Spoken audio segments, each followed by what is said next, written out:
কওমি মাদ্রাসায় শিক্ষার্থীদের কাউন্সেলিং করার জন্য ছাত্রলীগকে বিশেষ সেল গঠন করার পরামর্শ দিয়েছেন শিক্ষামন্ত্রী মহিবুল ইসলাম চৌধুরী।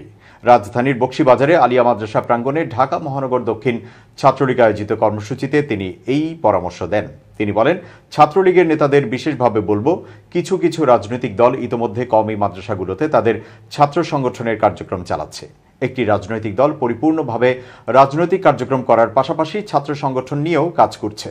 শিক্ষামন্ত্রী বলেন, কওমি মাদ্রাসার সন্তানরাও আমাদের সন্তান, তারাও এদেশের নাগরিক। রাজনৈতিকভাবে মতাদর্শের দিক থেকে তারা দেশের সংবিধান ও মুক্তিযুদ্ধের চেতনা থেকে যাতে বিচ্যুত না হয়, আমি বলবো তাদের কাউন্সেলিং করার জন্য বিশেষ সেল গঠন করা উচিত। তিনি আরো বলেন, বাংলাদেশ ছাত্রলীগ এবং অন্যান্য ছাত্র সংগঠনকে বলতে চাই, আমাদের অনেক প্রগতিশীল ছাত্র সংগঠন আছে, তারাও যাতে করে কওমি মাদ্রাসাগুলোতে বাংলাদেশের মুক্তিযুদ্ধের চেতনা, স্বাধীনতার অনুপ্রেরণা, সংবিধানের যে 4 মূলনীতি সেগুলোর বিষয়ে তাদের কাউন্সেলিং করান। দেশপ্রেম, দেশের প্রতি আনুগত্য এবং সমাজের ধর্মনিরপেক্ষ একটি অসাম্প্রদায়িক সমাজ তৈরির কাজে অবশ্যই তাদের আনতে এবং তারা যেন বিচ্যুত না হয় অপপ্রচারকারীদের মাধ্যমে।